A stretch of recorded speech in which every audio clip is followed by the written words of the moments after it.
영이시니 예배하는 자가 영과 진리로 예배하였지니라. 아멘. 경배 찬양 64냥 찬양하겠습니다.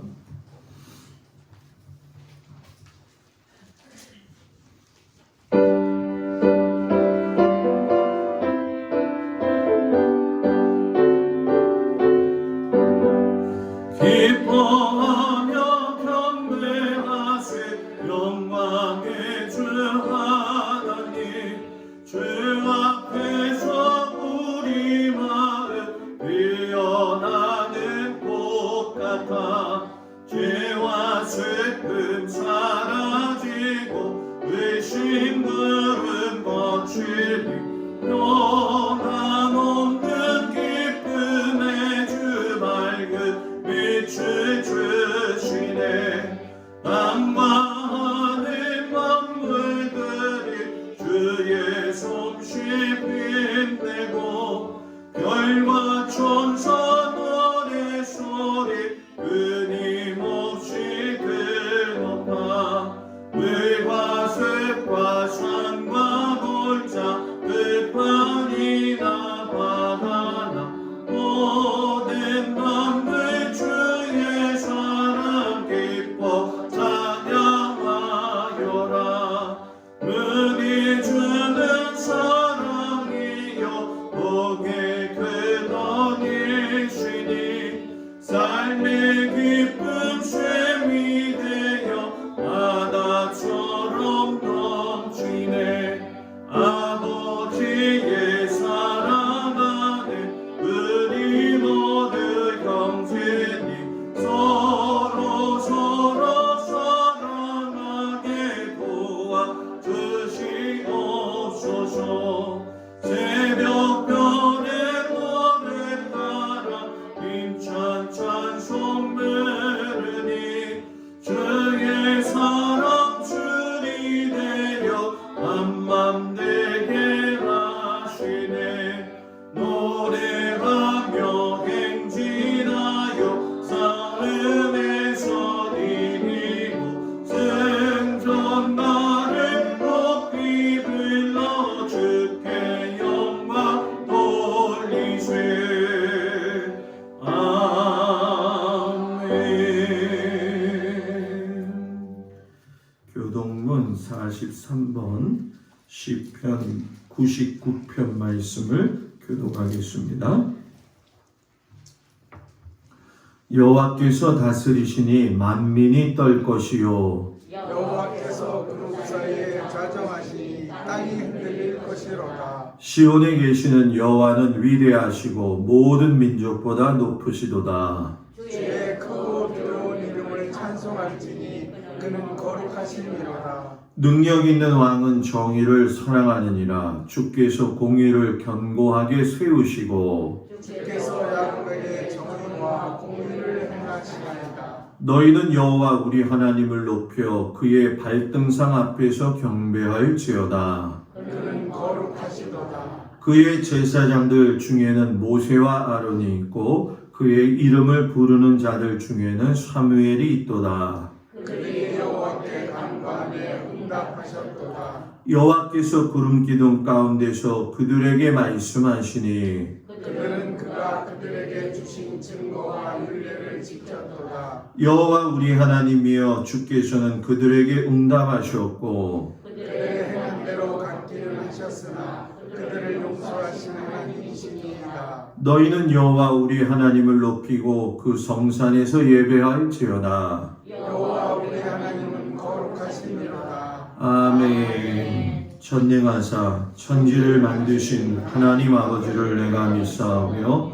그의 아들 우리 주 예수 그리스도를 믿사오니 이는 성령으로 잉태하사 동정녀 마리아에게 나시고 본디오 빌라도에게 고난을 받으사 십자가에 못 박혀 죽으시고 장사한 지 사흘 만에 죽은 자 가운데서 다시 살아나시며 하늘에 오르사 전능하신 하나님 우편에 앉아 계시다가 저리로서 산자와 죽은 자를 심판하러 오시리라. 성령을 믿사오며 거룩한 공회와 성도가 서류교통하는 것과 죄를 사하여 주시는 것과 몸이 다히 사는 것과 영원히 사는 것을 믿사옵나이다. 아멘. 송영 3장 찬양합니다. 성부 성자와 성령 찬송과 영광 돌려 오되시 대초로 지금까지 또 영원한 거로 성삼 있게 영광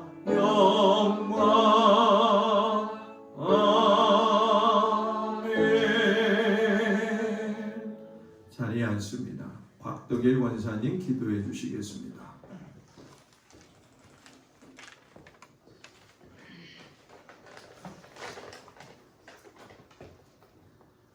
천지 만물을 주관하시고 섭리하시는 전능하시고 영원하신 하나님 아버지, 지난 한 주간도 저희를 보호하여 주시고 성령 안에서 인도하여 주심을 감사드립니다. 아멘. 하나님의 은혜 속에 살아온 저희들이 이 시간도 하나님을 간절히 사모하는 심령으로 예배하오니 주님. 찬송과 영광을 받아 주시옵소서. 아멘. 지난 한 주간도 저희는 세상 삶에 취해서 살면서 하나님의 자녀답지 못한 생각과 말과 행실을 서슴없이 행했으며 주님의 말씀 따라 살기보다는 세상 것들에 더 관심을 가지며 그것들을 하나라도 더 채우려고 노력했음을 고백합니다. 주. 그럼에도 불구하고 오늘도 저희들을 용납하여 주시고 이렇게 더럽고 추한 모든 죄악을 예수 그리스도의 보혈로 깨끗이 씻어주시니 참으로 감사를 드립니다. 아멘. 바로 기는 이 시간 저희의 어두워진 눈을 밝혀주시어 깨끗하고 정결하게 하여 주시고 진실치 못한 마음을 바로잡아 주셔서 하나님 앞에서 정직하게 살게 하여 주시옵소서. 아멘. 저희로 육신적인 모든 삶을 벗어버리고 죄를 떠나 살기를 즐거워하게 하시며 주님. 죄의 유혹을 받을 때 넘어가지 않도록 말씀 능력 안에서 승리하게 하여 주시옵소서. 아멘. 그리하여 시냇가의 심기운 나무가 시절을 쫓아 과실을 맺으며 그 잎사귀가 마르지 아니함 같이 주님을 의지하는 저희들의 삶이 주님께서 채워주시는 은혜로 만족함을 얻는 복된 삶이 될 수 있도록 인도하여 주시옵소서. 아멘. 지금 우리 민족은 코로나로 인하여 힘겹게 살아가는 고달픈 사람들로 넘치고 있습니다. 장래의 소망을 문을 열어주시기를 원하시는 주님께서 이 민족의 아픔을 기억해 주시고 아멘. 다시금 원래의 이치로 회복될 수 있도록 인도하여 주시옵소서. 아멘. 모든 사람들에게 하나님을 기억하지 않는 방황한 삶의 종말이 얼마나 위험한 것인가를 깨닫게 하시어 주님. 주님을 만날 수 있는 기회를 주셔서 사슴이 시냇물을 찾기에 갈급함 같이 주님을 찾기에 갈급한 영혼들이 되게 하여 주시옵소서. 아멘. 100여 년 전 주님이 친히 이곳에 세우신 동막교회가 힘들고 어려운 때일수록 고난 가운데서 주님의 뜻을 담아내기에 힘쓰는 교회가 되게 하여 주시고 이 시대의 동막교회를 향한 주님의 요청이 무엇인가를 분별할 수 있는 교회가 되므로 주님. 주님의 형상을 더욱 분명하게 드러낼 뿐만 아니라 이 지역에 죽어가는 많은 영혼들을 구원의 길로 인도할 수 있는 구원선의 역할을 감당하게 하여 주시옵소서. 아멘.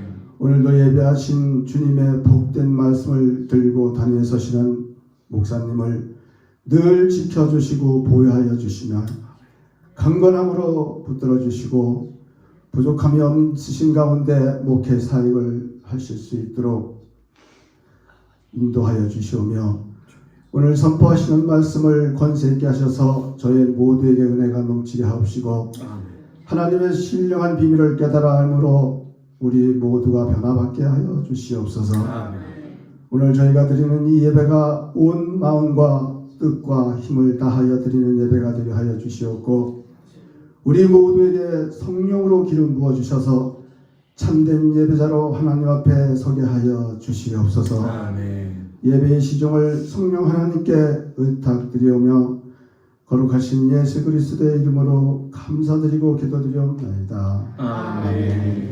하늘에 계신 우리 아버지여, 이름이 거룩히 여김을 받으시오며 나라의 마옵시며 뜻이 하늘에서 이루어진 것 같이 땅에서도 이루어지이다.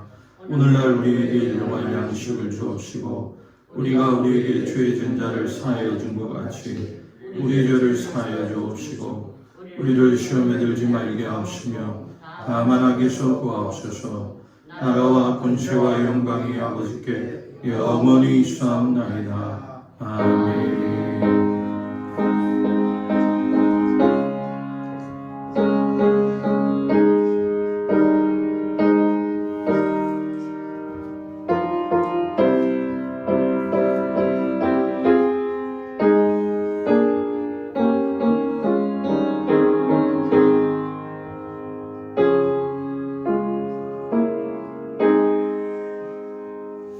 할렐루야. 우리 옆 사람하고 인사 나눕니다. 샬롬.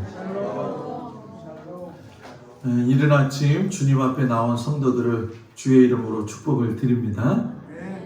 부활절 지나고 계속 연일 쪽으로 많이들 고나시고 힘드실 텐데 주님 주시는 힘 가지고 살아가는 우리 모두가 되기를 축복합니다. 오늘 저녁에 될 수 있으면 다들 나오셔가지고 잠깐의 회의를 좀 했으면 좋겠어요. 왜냐하면 저희가 지금 공사를 계속 하고 있는데 제가 봤을 때는 한 80% 다 된 상태인데 예기치 않은 문제가 좀 생겼어요. 그게 뭐냐면 우리가 가진 예산에서 계약을 했을 때 기존의 구예배당 지붕을 고야 지붕으로 하지 않았고 고야라고 얘기하더라고요. 저 얘기 들어보니까 고야 지붕으로 하지 않고 이 사장님은 어디죠? 펜션에서 하는 것처럼 기울기를 구예배당 산 뒤쪽으로 기울여 가지고선 네모난 박스형으로 해가지고 빨간 벽돌 있는 데를 이렇게 마감해 가지고선 돌려쳐서 위에 경계선을 만드는 걸로 이렇게 공사를 진행하고 있었거든요. 근데 이제 몇몇 분들이 보실 때에 그게 조금 교회 같지 않고 창고 같아요. 또 이렇게 얘기를 하시나 보더라고요. 그런데 또 이 사장님은 이게 좀 새로운 방식이라서 그렇지 만들면 이쁩니다. 또 이렇게 얘기를 해요. 근데 아직 완성된 게 아니거든요. 그래서 고야 지붕으로 만들 경우에는 어떻게 됩니까? 그랬더니 목사님 지금 있는 재료는 다 쓸 수가 없어요. 그렇기 때문에 그거는 새롭게 견적을 봐야 됩니다. 그러시더라고요. 그래서 고야 지붕 견적이 어떻게 됩니까? 그랬더니 보통 재질에 따라서 색깔에 따라서 다르대요. 그래서 일반적으로 구예배당 건물 정도의 고야는 마감치고 뭐 도랑 다 만들고 뭐 이제 하는 방식이 있다고 하더라고요. 그 세우는 방식이 그게 이제 재질에 따라서 1200에서 1500 정도 차이가 나더라고요. 그런데 지금 사택의 지붕 주황색처럼 된 고야는 제 개인적으로 그거는 좀 싫어요. 왜냐하면 절 같아요. 절 같아서 만약에 하더라도 교회 예배당 위에 하늘색으로 된 그 판넬로 된 고야를 은색이나 돌색으로 해가지고 하는 건데 요게 우리가 공사하다 갑자기 뜻하지 않게 발생된 일이잖아요. 그래서 이따가 예배들 끝나고 나가서 보시면서 완성된 거는 아니지만 저런 방식으로 가는 게 나을지 아니면 우리가 좀 더 예산을 투자해 가지고 고야 방식으로 마무리할 건지 오늘 저녁에 결론을 좀 내려 가지고서는 내일 업자한테 이야기를 해줘야 돼요. 그래서 일이 진행돼야 되는데 일부 예배 때도 제가 이야기를 했어요. 한번 보고 집에 가서 하나님 저걸 어떤 방식으로 하면 좋을까요? 그러면서 기도하면서 저녁 예배 때 모이자는 거예요. 옆에 사람한테 지비는 어떻게 생각하나? 이렇게 묻다가 보면은 의견이 한두 가지가 나오는 게 아니라 엄청 나와요. 그죠? 어떤 일을 함에 있어서 막 일을 진행하고 있다가 중간에서 이 얘기 저 얘기 나오면 굉장히 어렵거든요. 그러니까 조용히 집에서 오늘 보시고 기도 한번 하시면서 저녁에 우리가 돈을 좀 더 들여서 고야 방식으로 이렇게 해야 되느냐. 근데 예전에 구예배당 보게 되면 정면으로 이렇게 고야가 서 있었잖아요. 근데 정면으로 서는 게 아니라 이렇게 고야가 서야 될 상황인 것 같아요. 그래서 한번 생각을 해보세요. 그래서 뭐 관리하는 데 있어서는 뭐 다 양쪽으로 장단점이 다 있는 것 같아요. 그러니까 한번 보시고 저녁 예배 때 나오셔가지고 우리가 결정을 내려서 진행할 수 있도록 하시기를 주의 이름으로 부탁을 드립니다. 중부연회가 이번 주 화요일날, 수요일날 시작이 되어집니다. 이번에는 권역별로 진행이 돼요. 그래서 큰 교회로 가지 아니하고 각 지방별로 모여서 줌으로 합니다. 그래서 우리 강한 남지방은 온수교회에 모여서 진행이 되어집니다. 그래서 장로님하고 제가 가도록 하고요. 그 광고란에 쓰지는 않았지만 일부 예배 때도 말씀을 드렸지만 송성영 목사님이 오늘 은퇴 찬화 예배가 있습니다. 3시에 숭의교회에서 있는 걸로 알고 있어요. 그래서 저희 교회에서는 장로님하고 여성교회 회장인 유영애 권사님이 이렇게 다녀오도록 하겠습니다. 기억을 해주시기 바랍니다. 우리 찬송가 213장 부르시면서 하나님 앞에 귀한 예물 드리겠습니다.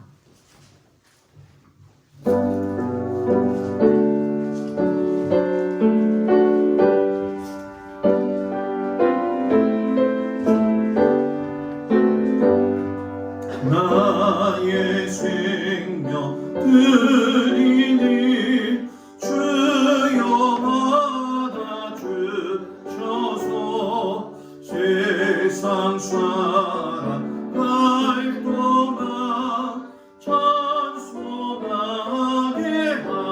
하소서. 선과 드리니 주여 받아주셔서 주의 이름 위하여 민족하게 하소서.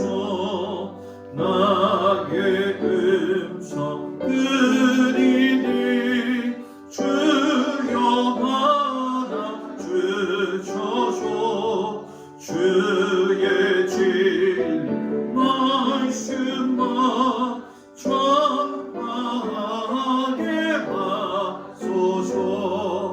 나의 보화 드리니 주여 받아주셔서 하늘 나라 위하여 주 뜻대로 하소서. 나의 시간 드리니 주여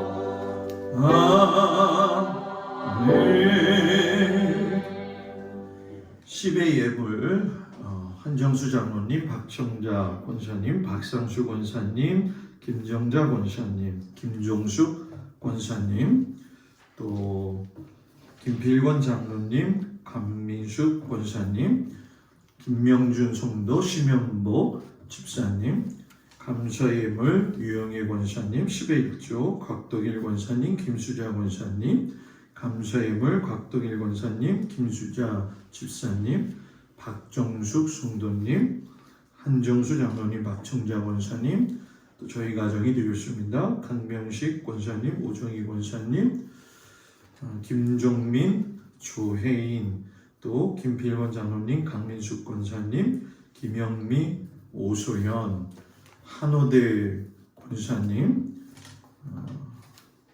김종숙 권사님, 손교헌금, 김학열 집사님, 손윤옥 집사님, 건축예물, 강옥순 권사님, 김정림 권사님, 김필곤 장로님, 강민숙 권사님 드렸습니다. 기도하겠습니다. 전능하신 아버지 하나님, 우리의 모든 상황을 다 알고 계시는 줄 믿습니다. 어떠한 상황 속에서도 주님 바라보는 믿음이 절대로 흔들림 없이 나아갈 수 있도록 우리 모든 성도들을 주님의 은혜 가운데 붙들어 주옵소서. 견고하여 흔들리지 말게 하시며 풍랑 가운데서 주님이 함께 하신다는 믿음의 사실을 놓치지 않도록 하나님 도와 주시옵소서. 저마다 각자의 삶이 참으로 곤고하고 어렵고 또 힘든 가운데 있지만 주님 사랑하고 주님 베풀어 주신 그 은혜로 감사하여 오늘 이 아침에도 귀한 예물 구별하여 하나님 앞에 드리는 성도들을 주님께서 기억하여 주시옵소서. 10의 예물로 감사로 또한 선교로 또 건축으로 드리는 그 손길들 주님이 그 마음 다 알고 계시오니 먹을 것 입을 것 쓸 것으로 충만하게 채워주시사 주의 능력 가운데 믿음 가지고 기뻐하며 살아갈 수 있는 귀한 성도들 되어지도록 주님 함께하여 주시옵소서. 예수님의 이름으로 기도드렸습니다. 아멘.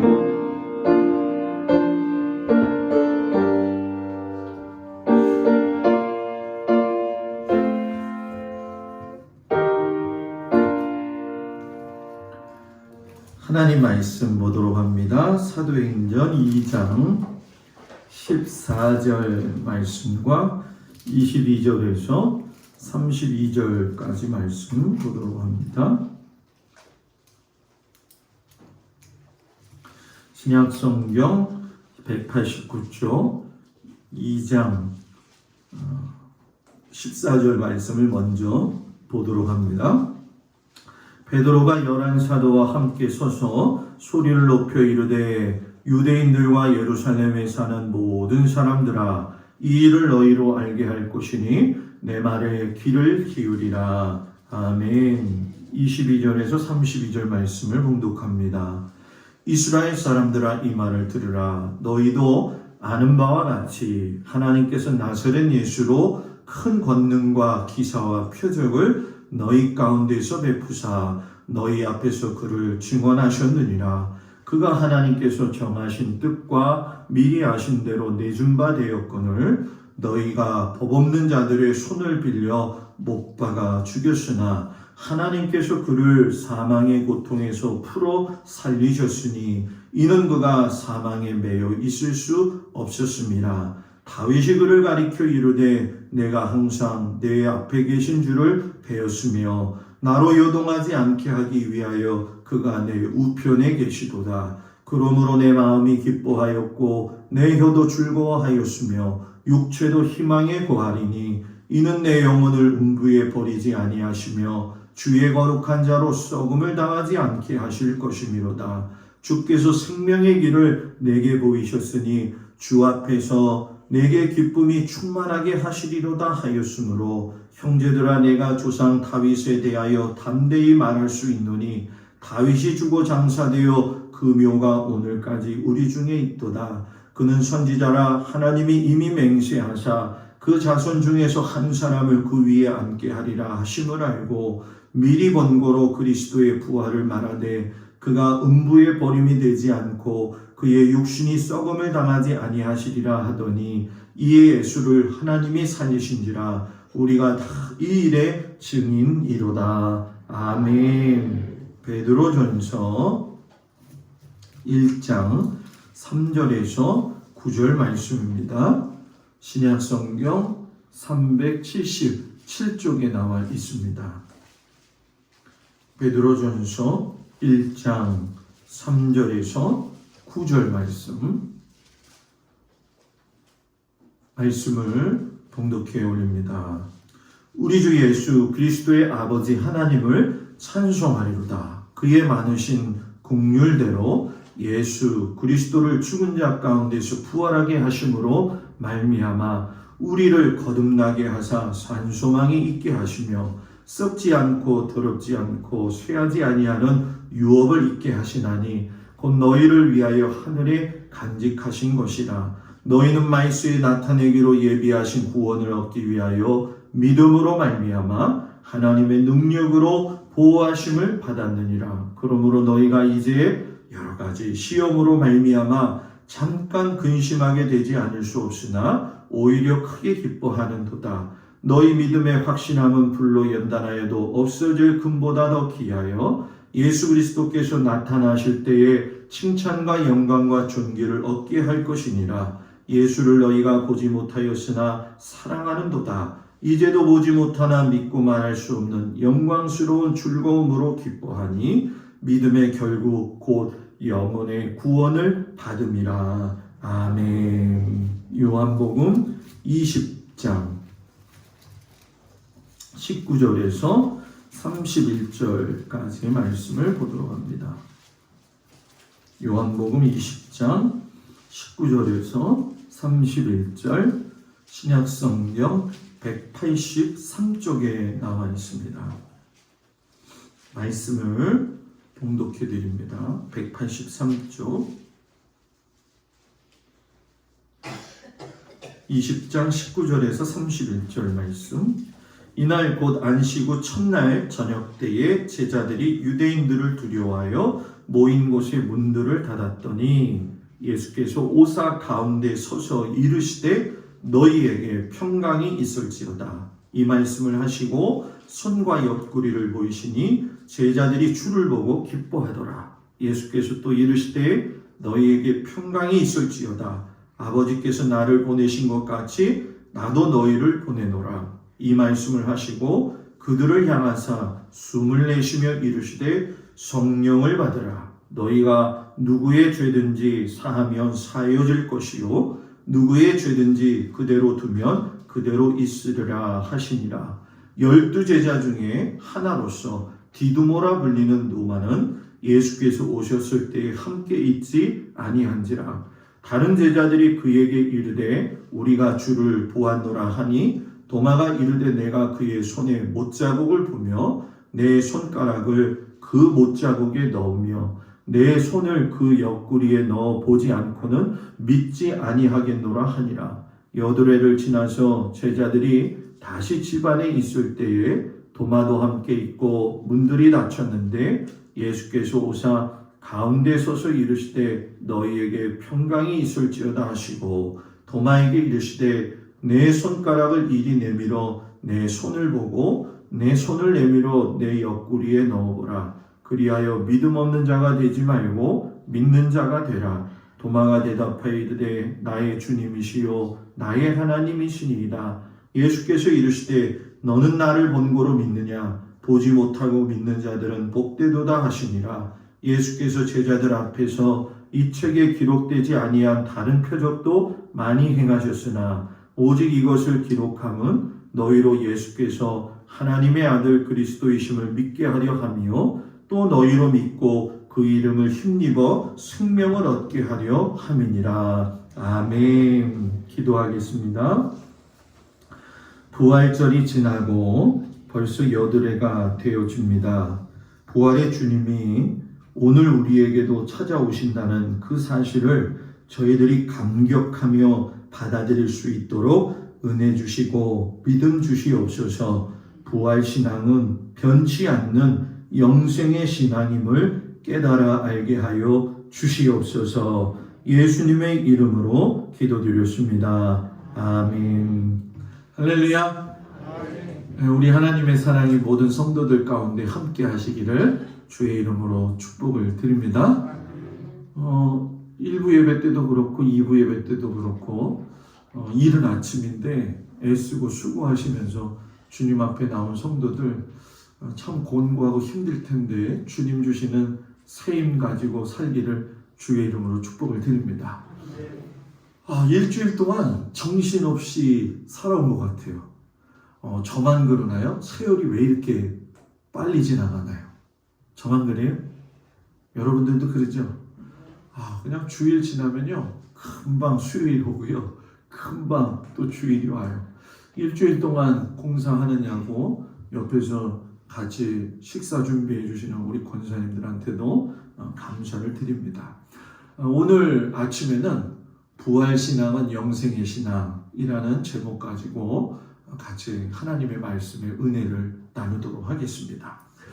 아마 한 번쯤은 여러분들이 살면서 이 사람의 이름을 들어보셨을 텐데 칸트라고 하는 사람이에요. 독일의 계몽기 때 비판 정신이 굉장히 강했던 철학자거든요. 요 칸트를 기준으로 해가지고 칸트 이전 사람들은 사람의 마음이 백지와 같다 이렇게 얘기를 해요. 이 말이 무슨 얘기냐면 눈에 보이는 대로 귀에 들리는 대로 다 받아들인다 이런 뜻이거든요. 그런데 칸트는 그게 아니다. 사람의 마음이라고 하는 건 그 속에 무엇이 미리 입력되어져 있었기 때문에 들었을 때에 받아들일 건 받아들이고 그렇지 않은 것은 거부한다. 이렇게 칸트가 규정을 해놨어요. 요 인간성을 가지고 있는 사람이 오늘 복음서에 등장을 하게 됩니다. 그 사람의 이름이 바로 도마라고 하는 사람이죠. 예수님의 제자였어요. 그런데 예수님의 제자 가운데 보게 되면 베드로, 야고보, 요한처럼 극진하게 예수님을 섬겼던 사람들도 있었지만 이 도마라고 하는 사람 이름 앞에는 별명이 있긴 있지만 그렇게 좋지는 않아요. 이 도마 그러면 여러분 어떤 생각이 먼저 떠오릅니까? 의심 많은 도마. 실상 여러분 이 도마의 별명이라고 생각을 하지만 도마의 별명은 오늘 성경 말씀에도 나와 있지만 디두모라고 하는 별명이에요. 이 디두모라고 하는 뜻이 무엇이냐면 쌍둥이라고 하는 뜻이거든요. 그러니까 이 쌍둥이라고 하는 별명은 사라져가고 의심 많은 도마 이렇게 이야기를 해요. 자, 그런데 반대로 한번 생각해 보자는 거예요. 의심 많았다라고 하는 얘기는 현실주의자였다 이런 얘기예요. 현실주의자가 가지고 있는 특징은 무엇이냐면 자기 눈으로 직접 보거나 자기의 손으로 직접 만져가지고 확인할 수 있지 않는 이상에는 쉽게 믿으려고 하지 않는다는 거죠. 간혹가다 우리가 신앙생활 할 때 보게 되면 어떤 분들 가운데 이런 분들도 있어요. 내가 직접 봐야지 알지 않겠습니까? 근데 실상 여러분 이건 믿음의 어떤 한 기질의 모습이거든요. 이런 기질 때문에 도마는 의심 많은 사람이다 라고 하는 명예롭지 못한 별명을 얻었어요. 그리고 제자들 중에서도 부활을 가장 더디게 믿었습니다. 그런데 여러분 우리가 여기서 한번 생각해 봐야 될 것이 있어요. 그건 뭐냐면 의심 많은 도마라고 하는 이 별명이 그저 한 번 의심했으니까 붙여진 거냐? 그거는 아니라는 거예요. 성경 곳곳을 보게 되면은 많은 사람들도 예수님의 부활을 갖다가 믿지 않는 경우도 있었습니다. 그런데 오늘 본문에 보게 되면 요한복음 20장 24절에 이런 말씀이 있어요. 12 제자 중에 하나로서 디두모라 불리는 도마는 예수께서 오셨을 때에 함께 있지 아니한지라. 자, 안식 후 첫날, 그 다음날, 그죠? 예수님이 부활하시고 나서 그 다음날 제자들이 함께 모여 있는데 그 제자들이 왜 모였을까요? 사람들이 막 소문이 무성하게 나기 시작한 거예요. 예수님이 무덤에서 살아나셨다. 실질적으로 여러분들 잘 아시는 것처럼 막달라 마리아가 예수님이 다시 살아나신 것을 경험했잖아요. 베드로와 한 제자도 그 이야기를 듣고 예수님의 무덤으로 달려갔을 적에 예수님의 무덤이 비어 있는 것을 보게 되었죠. 그러니까 제자들이 아주 놀란 거예요. 그리고 예수님의 부활은 어떤 의미에서 대단히 중요한 일이었기 때문에 제자들이 이 문제를 가지고 서로 긴밀히 의논하기 위해 가지고선 한 자리에 모였다는 거예요. 그런데 그 모인 장소에 누가 오셨냐? 예수님이 오셨다는 거예요. 그 예수님이 오셔서 처음 하신 말씀이 뭐냐면 너희에게 평강이 있을지어다. 지금 두렵고 떨리고 또 한편으로는 부활하셨다는데 믿어야 될지 말아야 될지 하는 어수선한 분위기 가운데 있는 그들에게 예수님이 첫 번째 하신 말씀이 뭐냐면 너희에게 평강이 있을지어다. 저는 우리 성도들이 여러분들의 마음 가운데 주의 주시는 평강함이 늘 충만하기를 주의 이름으로 축복을 드립니다. 그 자리에 근데 있잖아요. 도마가 하필이면 없었어요. 도마가 왜 오지 않았을까? 성경에서는 뭐 그렇다 할 확실한 이야기가 나오지 않아요. 그런데 분명한 것은 연락이 닿지 않아서 안 온 것이 아니라 부활을 믿지 않았기 때문에 안 온 것이라고 하는 것을 우리가 생각해 볼 수가 있지요. 예수님이 요한복음 14장에 보게 되면 제자들에게 이런 말씀을 하셨어요. 내가 너희를 위하여 거처를 예비하러 가노니 가서 내가 너희를 위해서 거처를 예비하면 내가 다시 너희에게로 와서 나 있는 곳에 너희들도 있게 하리라. 도무지 알 수 없는 얘기죠. 그 얘기 가운데 예수님이 뭐라고 하시냐면 내가 어디로 가는지 그 길을 너희가 아느니라. 실상 여러분 예수님의 제자들은 예수님이 왜 이 말씀을 하시는지도 잘 이해가 되지 않는 상황이었어요. 그런데 12명의 제자들 가운데에서 도마가 그때 뭐라고 이야기하냐면 주님, 주께서 어디로 가시는지 우리가 알지 못하거늘 그 길을 어찌 알겠사옵나이까? 이렇게 이야기를 하거든요. 실상 여러분 우리가 그 음성의 높낮이가 없어서 그렇지 아마 도마 입장에서 이렇게 얘기하는 것 같아서 그래요. 주님이 어디로 가는지 우리가 알 수가 있겠어요? 우린 그 길 몰라요. 이렇게 아마 버르장머리 없이 얘기했을 수도 있었을 거예요. 그러니 어떤 의미에서는 제자들이 가지고 있었던 궁금증을 도마가 대변해가지고 이야기하는 그런 모습도 보이지요. 그러니까 이 도마라고 하는 인물은 보면 아주 현실적이고 아주 합리적이고 자기 머리로 이해되지 않는 것은 쉽게 믿지 못하는 사람이었구나 하는 것을 알 수가 있지요. 그러니까 이런 상황 속에서 제자들이 도마가 다시 들어와가지고서 도마에게 이야기를 하겠죠. 야, 예수님이 이렇게 와서 이렇게 했었어 라고 했더니만 도마가 한다는 말이 그 유명한 말이죠. 내가 그의 손에 못자국을 보고 내가 그 손가락을 못자국에 넣어가지고 옆구리에 넣어보지 않고는 믿지 아니하겠노라. 여러분 도마다운 고백이 아니냐는 거예요. 도마는 벌써 예수님의 죽음에 대해서 어느 정도 정리가 끝난 거예요. 근데 실상 여러분 이런 도마의 모습은 우리의 모습이기도 해요.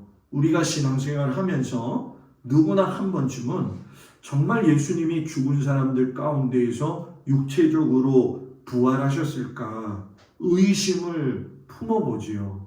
의심을 품어보지 않았다면 그 사람은 진짜 사람이 아닐 수도 있어요. 저도 그런 생각을 가질 때가 있었거든요.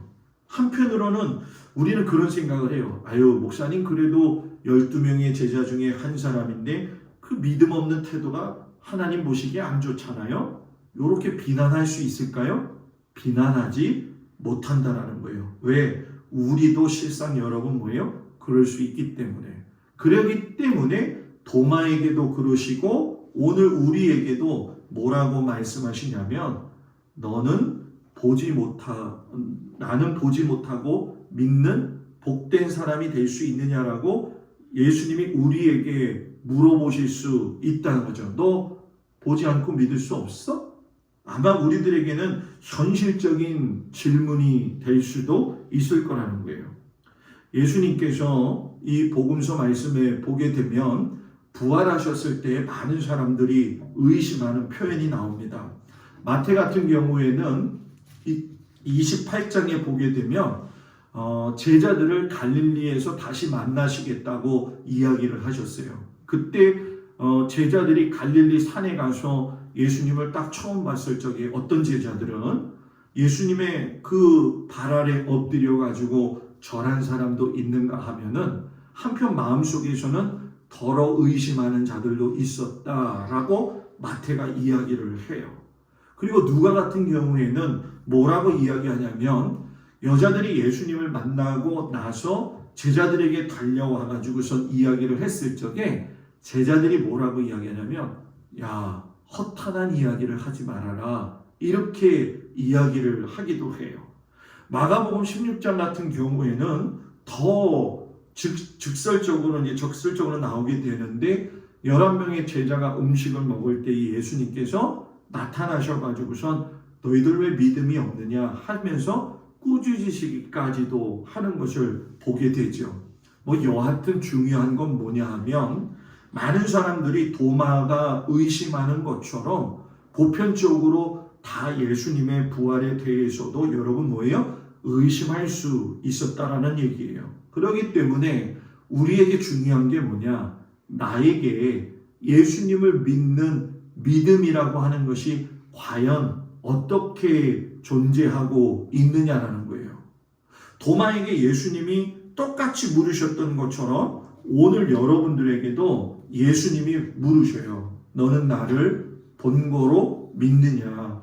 보지 못하고 믿는 자들은 복되도다. 자, 왜 제가 이런 이야기를 하냐면 우리가 세상 신앙생활을 하면서 제일 난해한 것이 무엇이냐면 현대인들에게 있어서 믿음이라고 하는 건 눈으로 봐야지 믿어진다는 게 믿음이라고 생각을 하는 거예요. 그런데 눈으로 봐줘야지만이 믿는 것이 믿음이라고 한다면 우리도 예수님이 부활한 걸 두 눈으로 봐야지 그걸 믿을 수 있는 믿음이 있다고 생각할 수 있다는 거죠. 그런데 여러분 우리가 부활하신 예수님을 본 적이 있어요? 태어나신 예수님도 본 적이 없는데 어떻게 부활하신 예수님을 본 적이 있겠냐는 거예요. 그러니까 예외적으로 사람들은 어떤 생각을 하냐면 하나님은 전지전능하신 분이기 때문에 얼마든지 보여지는 가시적인 세상 속에서 예외적인 기적이라고 하는 걸 만들어 놓으셨지 하면서 그 기적을 받아들이는 것이 또 하나의 믿음이다라고 생각을 한다는 거예요. 자, 쉽게 얘기를 할게요. 무슨 얘기냐면 여러분과 제가 신앙생활을 할 적에 삶이라는 현장에서 살아가다 보면은 우리는 봐야지 믿지라고 하는 마음도 있고 또 마음 한편에서는 뭐예요? 눈에 보이지 않는 하나님을 믿는 게 진짜 믿음이지. 이 두 가지 믿음이 뭐예요? 충돌하고 있다는 거예요. 그러니까 이 두 가지 믿음이 충돌하는 것들이 나중에 잘못된 방향으로 나가게 될 때는 이상한 믿음의 모습이 나오죠. 그래서 여러분들이 보시는 이단이라든가 아니면 은사 위주의 신앙생활하는 사람들의 믿음이 왜곡되어지는 경우가 바로 그런 점이에요. 그런데 저는 올바른 믿음이라고 하는 건 깊은 차원이라고 말씀을 드리고 싶어요. 믿음은 사람이 생각하는 이성하고도 부딪히지 않아요. 믿음이라고 하는 것은 과학하고도 부딪히는 것 같지만 실상은 여러분 부딪히지 않아요. 왜냐하면 이 믿음이라고 하는 것은 결국 오늘 도마의 입장에서 나는 예수님의 부활을 내 손으로 만지고 내 눈으로 봐야지 믿겠습니다 라고 하는 마음이 우리들 한편에 있는가 하면 그런 우리들을 향해서 야, 너는 나를 본고로 믿느냐? 보지 못하고 믿는 자들은 복되도다 라고 하셨던 예수님이 야, 너희들은 어떻게 그렇게 얄팍한 믿음을 가지고 있느냐라고 하면서 쇄신시키시는 말씀을 우리도 듣게 된다는 거죠. 분명한 것 한 가지는 뭐냐? 부활하신 그 예수님께서 사도 바울이 고백한 것처럼 죽은 자를 살리시며 없는 것을 있는 것으로도 부르시는 하나님. 이번 주 새벽 예배 출애굽기 하면서 하나님이 하나님의 이름을 이야기할 적에 나는 스스로 있는 자니라. 자족자, 내가 있으면 있는 거야. 이분이 하나님이시잖아요. 하나님 스스로가 그렇게 말씀하셨다는 거예요. 그러니 믿음이라고 하는 그 세계 속에서의 하나님이라고 하는 이름이 가진 거룩함, 또 하나님이 말씀하시는 것이 이루어지는 자족함의 능력은 우리의 머리로는 여러분 뭐예요? 생각할 수가 없는 범위의 이야기라는 거죠. 그런데 중요한 건 뭐냐면 그 부활의 역사적 사건은 사람의 시간 속에서 분명히 뭐예요? 일어났다라는 거예요. 그리고 그 2000년 전에 부활하신 예수님은 지난주에 부활절을 경험하고 오늘 부활 후 2주를 맞이하고 있는 우리들에게도 똑같이 경험되어지고 있다라는 거죠. 이 이야기는 뭐냐? 부활의 믿음이라고 하는 건 예수님이 부활하셨어. 이것이 아니라 예수님 자신 자체가 부활이시라고 하는 걸 믿는 것이 부활 신앙이라는 거예요. 이런 어수선한 분위기 가운데 있을 적에 두 번째 모임, 부활 후 8일이 지났을 때에 예수님이 제자들에게 다시 나타나셨어요. 그때는 도마도 있었지요. 요한복음 20장 26절 27절에 보게 되면 이렇게 이야기를 해요. 여드레를 지나서 제자들이 다시 집안에 있을 때에 도마도 뭐예요? 함께 있었고 문들이 닫혔는데 예수께서 가운데 서서 이르시되 너희에게 평강이 있을지어다 하시고 요번에 딱 꼬집어서 뭐라고 이야기하시냐면 도마에게 이르시되 내 손가락을 이리 내밀어 내 손을 보고 내 손을 내밀어 내 옆구리에 넣어보라. 그리하여 믿음 없는 자가 되지 말고 믿는 자가 되라. 자, 여러분이 지금 도마가 됐다고 생각을 해보세요. 여러분이 못 믿어요. 안 만나봤기 때문에 나는 못 믿어. 그런데 그 예수님이 지금 문이 이렇게 다 닫혀 있는데 딱 나타나신 거예요. 그러면서 다른 사람도 아니고 도마 앞에 가서 이야기하시는 거예요. 자, 만져봐. 그러면 여러분 만지겠어요? 안 만지겠어요? 만지겠어요? 안 만지겠어요? 저 같으면 만질 것 같아. 왜? 궁금했었으니까. 그죠? 그 궁금한 상황 속에서 만져야 될 상황인데 도마가 희한하게도 만지지를 않아요. 그 만지지 않는 그 상황 속에서 어떻게 보면 자기 궁금증을 완전히 해결할 수 있는 그 상황 속인데 그 기회를 이용하지 않았다. 그럼 우리 한편에 이렇게 생각하죠. 아유, 그렇게 믿음 가지고 눈으로 봐야 된다고 그러더만 결국 안 보네. 이런 식의 해석을 할 수가 있고 생각을 할 수가 있거든요. 그런데 여러분 잘 생각해 보세요. 도마가 왜 안 만졌겠냐는 거예요. 그건 다른 이유 없어요. 왜? 자기 눈앞에 누가 있기 때문에? 부활하신 예수님이 있기 때문에.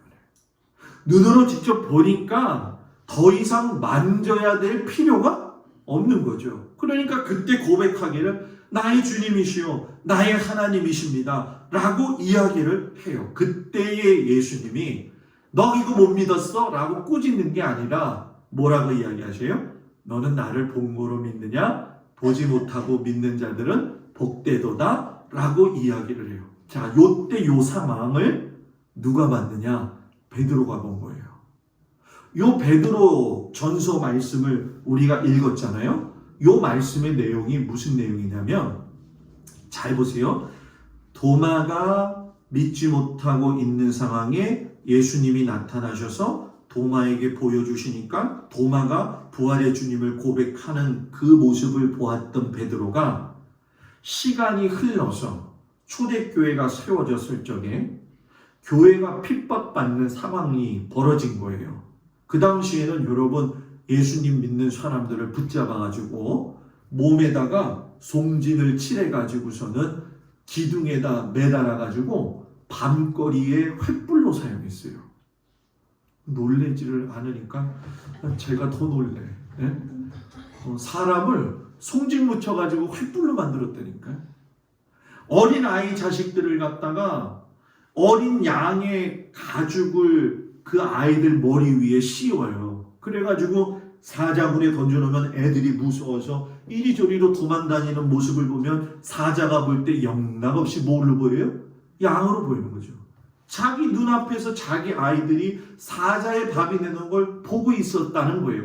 그런 그 상황 속에 있을 때에 시간이 흘렀으니까 어떤 사람은 예수님을 본 사람도 있겠지만 시간이 흘러가면서 예수를 보지 않는 사람들도 초대교회에 많이 있었을 거 아니겠어요? 그때의 베드로가 요때 도마에게 하신 말씀을 기억하면서 베드로전서 1장 8절 9절에 뭐라고 이야기하냐면 예수를 너희가 보지 못하였으나 사랑하는구나. 이제 보지 못하나 믿고 말할 수 없는 영광스러운 즐거움으로 기뻐하니 믿음의 결국 곧 영혼의 구원을 받으리라. 꿋꿋하게 믿음을 지켜가는 그 사람들, 예수님을 보지 않은 그 사람들에게 예수를 너희가 보지 않았지만 그래도 사랑하고 있구나. 그 베드로가 그 도마에게 말씀하셨던 그 예수님을 기억을 하면서 너희들에게는 거듭남의 산 소망이 있구나. 환난과 시험 속에서도 너희들이 기쁨을 잃지 않고 살아가고 있구나. 너희들의 영혼이 구원을 받았다. 라고 이 말씀을 해주셨을 때 초대교회 성도들이 그 마음속에서 얼마나 감격이 있었고 은혜가 있었겠냐는 거예요. 마치 부활의 사건이 몇십 년 전에 있었던 사건이었지만 그들에게는 여러분 뭐예요? 생생한 사건으로 들어왔을 거라는 거죠. 그래서 이거를 뭐라고 이야기하냐면 헬라어로 좀 어려운 말인데 아이온이라고 하는 말이에요. 이 아이온이라는 말은 뭐냐면 시간과 시대와 영원이 지금 여기에 나타나 있다. 쉽게 설명하면 여러분 뭐냐면 그 부활하셨던 주님이 지금 나의 현실 이 자리에도 함께하고 계신다. 이런 뜻이죠. 그러니까 예수님의 부활은 인간의 생활과 삶 속에서 일어난 역사적인 사건이면서도 영적인 생명의 창문을 열어주시는 사건이었고 눈에 보이지 않는 세계를 우리에게 직접 보여주셨다는 거예요.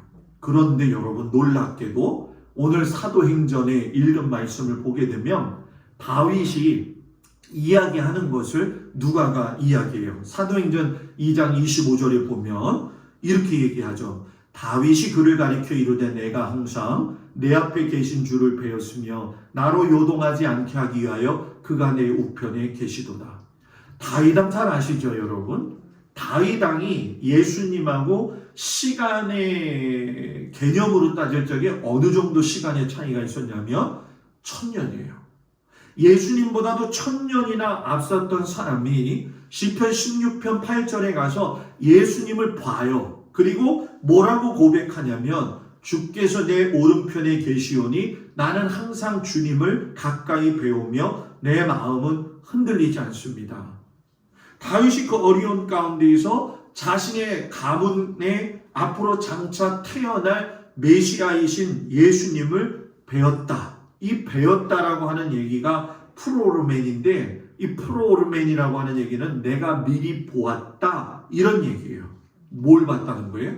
예수님이 십자가 달려 죽으신 것을 보았다는 거예요. 그런데 십자가에 달려 죽으신 예수님을 보았던 다윗의 눈은 끔찍한 십자가의 사건으로 보인 것이 아니라 말씀의 고백처럼 나로 요동치 않게 하기 위하여 그가 내 우편에 계시도다. 말씀처럼 예수님은 죽으시는 순간까지 누구를 바라봤어요? 하나님을 바라보고 계셨고 하나님은 예수님이 요동치 않도록 예수님의 우편에 계신 것을 이 다윗이 보았다라는 거예요.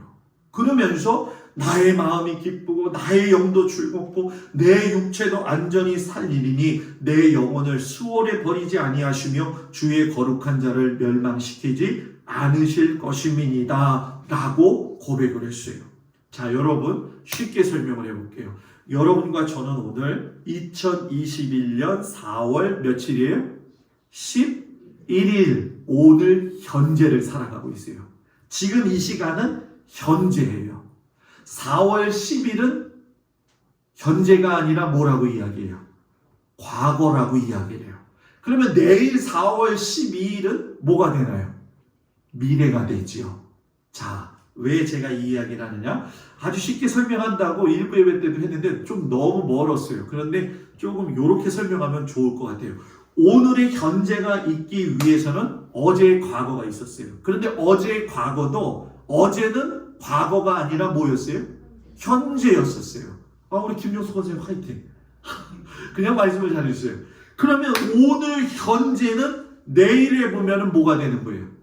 미래가 과거가 되어지는 거죠. 그리고 그 과거는 여러분 지나간 것 같지만 어저께도 만났던 주님은 오늘도 만나는 것이고 오늘 만났던 주님은 내일의 미래에도 만난다는 얘기예요. 똑같이 끄집어 들어오면 뭐냐? 다윗이 예수님을 1000년 전에 보았다고 한다면 그 1000년 전에 보았던 다윗이 본 예수님이 진짜 예수님. 예수님 오셨을 때에도 그 예수님은 진짜 하나님의 아들 예수님. 그리고 오늘 우리가 살아가는 이 현실 속에서도 그 예수님은 진짜 하나님의 아들 예수님. 그러니까 어제나 오늘이나 영원토록 변함이 없으신 분이 누구예요? 예수님. 그러니까 그 예수님이 지금 살아가면서 저와 여러분이 눈에 보인 것만 보여야 됩니다. 그게 믿음입니다. 그게 아니라 이제 우리는 부활의 주님을 떠나서 누구를 봐야 돼요? 이 땅에 다시 오실 주님의 주 예수님. 이 땅에 다시 오셔서 죽은 자들을 부활시키시고 우리들이 육신이 혹여 죽어가지고 먼저 땅에 묻혀 있다 할지라도 이 다음에 주님 앞에서 저와 여러분은 만날까요? 안 만날까요?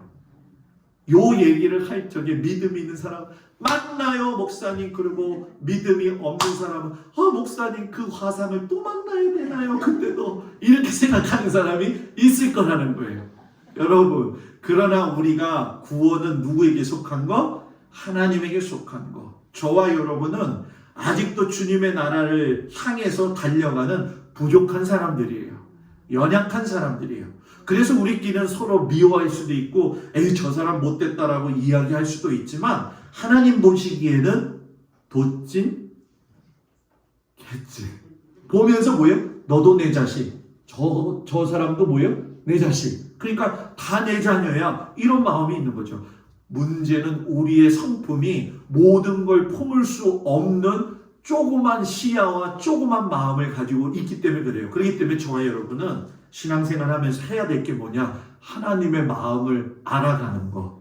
하나님의 마음을 닮아가는 거. 그래서 그 닮아간 우리가 부활하신 예수님을 그날에 다시 배움으로 말미암아 모든 성도들과 함께 기뻐하고 즐거워하면서 살아갈 수 있는 이 신앙, 그것이 바로 부활신앙이고 부활신앙은 영원히 죽지 않는 영생의 신앙이다. 이 말씀을 붙들고 어렵고 힘들어도 믿음 가지고 소망 가지고 인내하면서 우리가 살아가는 귀한 믿음의 성도들 되기를 주님의 이름으로 축복을 드립니다. 우리 다 같이 일어나셔서 자기 아픈 곳에 손을 얹고 기도 먼저 하겠습니다. 신유의 기도를 먼저 합니다. 자기 아픈 곳에 손을 얹고 기도합니다. 아버지 하나님, 이 시간 우리 주 예수 그리스도의 이름을 선포하며 기도합니다. 우리 주 나사렛 예수 그리스도의 피가 모든 성도들의 연약한 곳 위에 손을 얹은 곳에 함께 하심으로 말미암아 깨끗하게 하시고 나음을 얻게 하시고 강건케 하여 주시옵소서. 성령 아버지 하나님께서 친히 돌보시고 인도하시되 우리 성도들에게 하나님 부활의 신앙을 주셔서 변치 않는 영생의 신앙을 가지고 주님이 어제나 오늘이나 앞으로나 영원토록 변치 아니하시고 나와 동행하신다는 그 사실을 믿고 나아갈 수 있는 귀한 믿음의 성도들 되어지도록 주님 축복하여 주시옵소서. 하나님, 한 주간 동안 삶의 현장으로 흩어집니다. 우리 성도들에게 하나님 새 힘을 주셔서 어떤 상황 속에서도 믿음 가지고 승리하도록 주님 축복하여 주시옵소서.